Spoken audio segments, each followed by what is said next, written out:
Hey, you. Yeah, you. Want to know how to make a cool floating island? A cool floating island like this one? Well, stick around and I'll show you exactly how I built it. Roll the intro.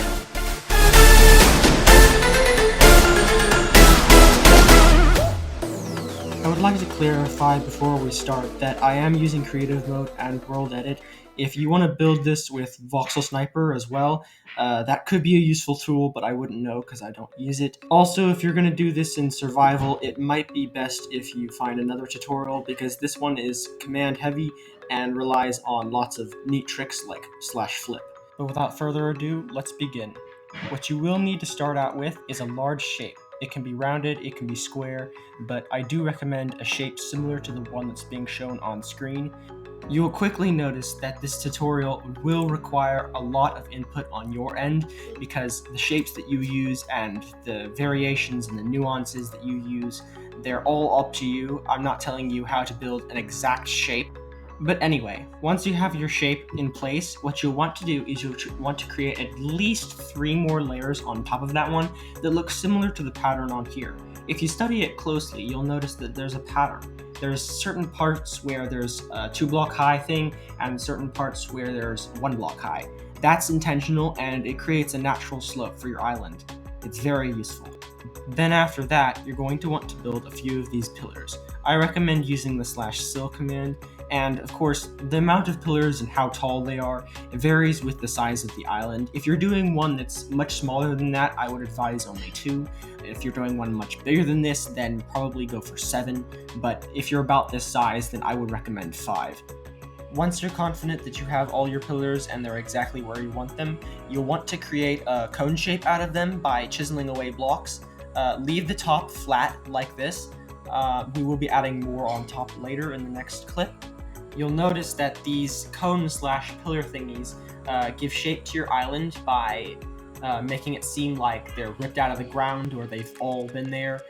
The ground below your island also gives a lot of characteristics, but I won't be going into that because I don't have much time for this video. Stick around for the end and you'll see what I mean. I remember this part. See, this is the part where we connect the 2 pillars that we've created, me and my friend Grey Dark Mage. You'll notice that that is very helpful in transitioning and making your island more smooth and level. It makes it so that it's not abrupt and all that. Oh, I have fireflies enabled. Forgot about that mod. And as I said before, we will be adding lots of stuff on top of the cones, so you will want to leave a little plateau for later.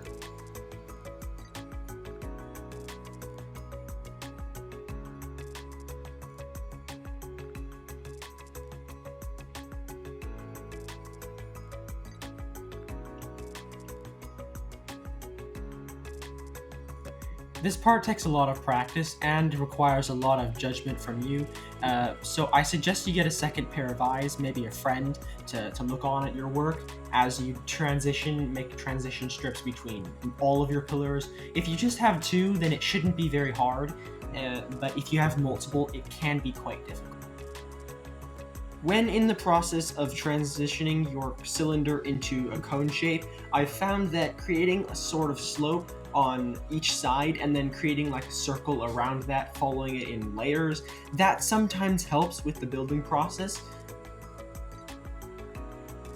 Now, after you've created your transitions and you're completely satisfied with how it looks, you're going to want to select the large chunk of your island that's above the grass layer, the dirt layer and all that, and you're going to want to turn it to stone. That red flash that happened earlier in this clip, that was my World Edit CUI selecting the island, and I replaced it with stone. Now, I realize that the underside of your island is not something many people will see, especially if there's nothing beneath it when you flip it upside down, or right side up, I suppose. But there are a few things that you can do to spruce it up, such as adding a bunch of designs, texturing, but Grian has a specific video dedicated to that. I will link it in the description and in this little corner up here. If you're interested in seeing his videos, then that would be a great place to start. For me personally, as you saw in the clip, I used a dark to light, top to bottom gradient on my build. It's a great place to start if you want to do something with the bottom of your island but don't know where to go. Of course, if you're looking for inspiration or templates of gradients that you could possibly use, I highly recommend you check out Grian. Again, he's a great creator and he knows exactly what he's doing, far better than I do.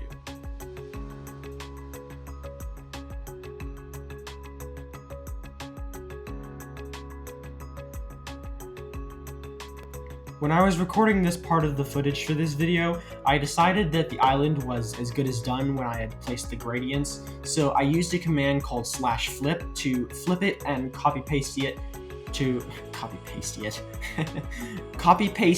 to where I needed it to be. It took a while to position it, surprisingly, but once we had gotten it straight and I repaired the bridge that had been cut off by the paste, we were ready to copy-paste the house that I made in the last Silver Air Mage video onto the island. And then it was that point that I realized that the island was not quite done.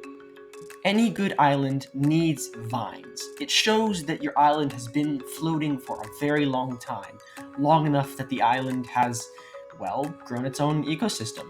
And that's exactly what I'm doing here. Any leaf block will work, but I used in this clip mangrove, I think? No. I used a combination of oak leaves and cave vines. Next thing you know, voila! The whole island is covered in them, and it looks beautiful.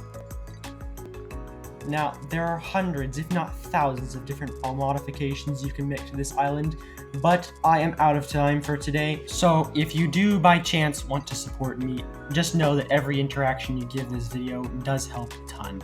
Clicking the share button, maybe a like button, or even, if you want to, subscribe. But until the next video, thank you so much for watching. Golden Mage, over and out.